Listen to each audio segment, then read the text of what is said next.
दोस्तों, आज के इस एपिसोड के थंबनेल को देख के आप तो समझ ही गए होंगे कि आज हम राजेश रोशन, म्यूजिक डायरेक्टर राजेश रोशन के बारे में कुछ कहने जा रहे हैं।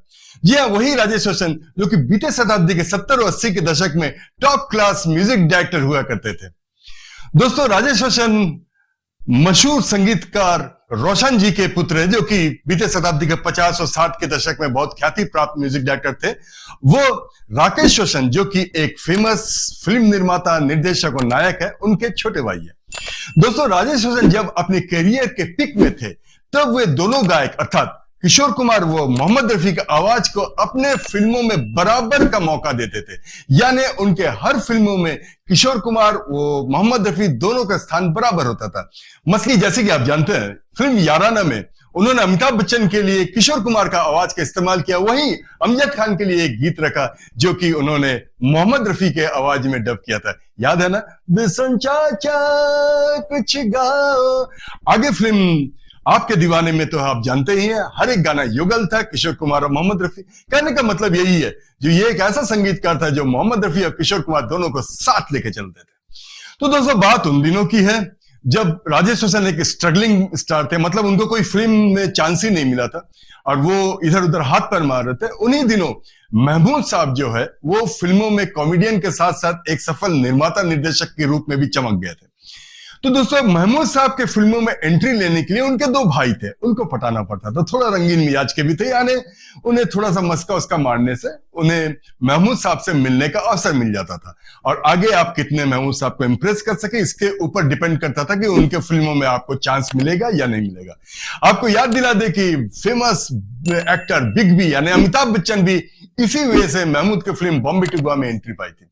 तो दोस्तों, राकेश रोशन के साथ महमूद साहब के दोनों भाई का थोड़ा परिचय था, तो राकेश रोशन ने एक मीटिंग फिक्स कराया अपने भाई को ले जाके उन दोनों महमूद के दोनों भाइयों से, और महमूद के दोनों भाई ने महमूद साहब से राजेश रोशन की मुलाकात करवा दी।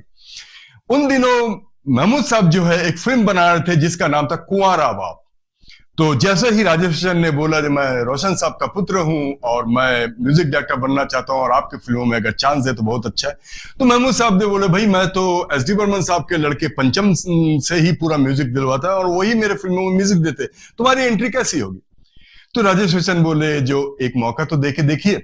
तो खैर, उन्होंने महमूद साहब ने उसे टालने के लिए बोला, जो इस फिल्म में एक गीत है जो कि इस फिल्म का एक अहम हिस्सा है और वो एक लोरी है। अगर तुम इस लोरी का म्यूजिक को बहुत अच्छे से मेरे को बनवा के सुना सकते हो तो मैं तुम्हारे लिए कुछ सोच सकता हूं। फिर क्या था, राजेश रोशन ने जाके उस लोरी का धुन तैयार किया बहुत अच्छे से और आके महमूद को सुनाया। महमूद उस गाने से इतना इंप्रेस हो गया कि उन्होंने तुरंत बोला, इसको रिकॉर्ड करवा लो। उन्होंने तुरंत इसे रिकॉर्ड करवा लिया। किसके आवाज में? किशोर कुमार के आवाज में, जो कि बहुत बहुत ले चल कहीं उड़न खटोले में दूर यहाँ से। दोस्तों, कुंवारा बाप में केवल एक गाना तो नहीं था, अब सामने और भी लड़ाइयां थी।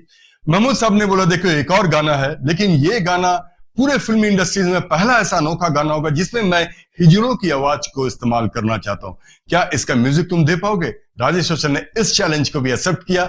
अब राजेश रोशन ने इसके लिए भी एक धुन तैयार किया और महमूद साहब को आके सुनाए, और महमूद साहब इस धुन से भी इतने प्रभावित हो गए कि उन्होंने तुरंत बोले, जाओ तुम अपने मनपसंद गायक से इसे रिकॉर्ड करवा लो। इन्होंने इस बार मोहम्मद रफी को चुना और इस हिट गीत को तैयार किया। चंदा जैसा मुखड़ा, किरण जैसे हाथ, रही गली में। दोस्तों, आगे जितने भी फिल्म महमूद साहब ने प्रोड्यूस किए एज ए निर्माता या एज ए निर्देशक, जैसे कि जीनी और जॉनी, एक बाप, 6 बेटे और जनता हवलदार, ये सभी में उन्होंने राजेश रोशन का ही संगीत इस्तेमाल किया। तो दोस्तों, फिर धीरे धीरे युग बदलता गया। किशोर कुमार और मोहम्मद रफी इस दुनिया से रुखसत कर गए। ऐसे में राजेश रोशन का भी मार्केट धीरे धीरे डाउन हो गया और राजेश रोशन केवल अपने भाई राकेश रोशन के फिल्मों में संगीत देते हुए ही नजर आए। लेकिन राजेश रोशन के शायद दिल में यह था, जो महमूद साहब का कर्जा मुझे उतारना ही होगा, इसी बीच राकेश रोशन जब अपने पुत्र ऋतिक रोशन को लॉन्च करने का सोचा, तब उन्होंने अपने भाई को बुला के बोला, जो देखो मुझे इस फिल्म के लिए आज के युग के हिसाब से ही संगीत चाहिए, जो कि एकदम अनोखे होना चाहिए, और मेरा बेटा उतर रहा है, फिल्म के संगीत बहुत अच्छे होना चाहिए। अब राजेश रोशन के लिए एक बहुत बड़ा चैलेंज था, और अब जैसे कि आप जानते हैं, ऋतिक रोशन की पहला फिल्म जो राकेश रोशन ने बनाई थी उसका नाम था कहो ना प्यार है, और इसमें 2 किरदार में नजर आए थे ऋतिक रोशन, यानी इंटरवल के पहले एक किरदार, इंटरवल के बाद में एक किरदार। तो दोस्तों, राजेश रोशन ने जो म्यूजिक तैयार किया, जो ऋतिक रोशन का इंटरवल के पहले के जो किरदार थे, उसके लिए उन्होंने 3 वॉइस यूज किए। उस समय के 3 हिट गायक, यानी कुमार सानू, उदित नारायण और बाबुल सुप्रियो।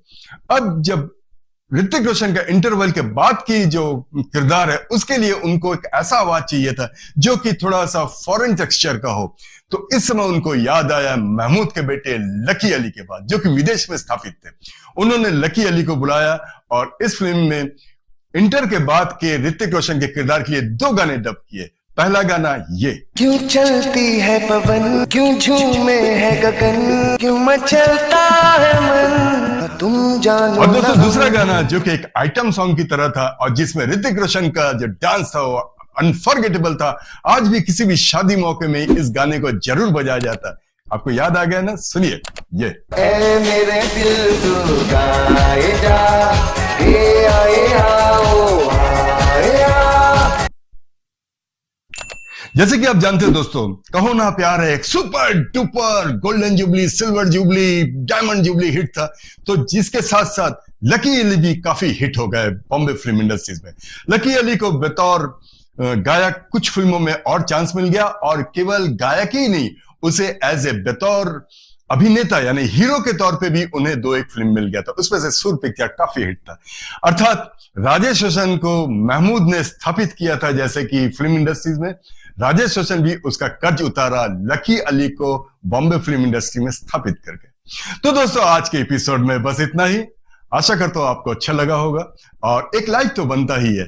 और अगर आपने अभी तक हमारे इस चैनल को सब्सक्राइब नहीं किया, तो मेरा आपसे हाथ जोड़ के निवेदन है कि आप इसे सब्सक्राइब जरूर कर ले, ताकि जब भी हम कभी ऐसे अनोखे प्रसंग बनाए तो आप तक जरूर पहुंचे। नमस्कार।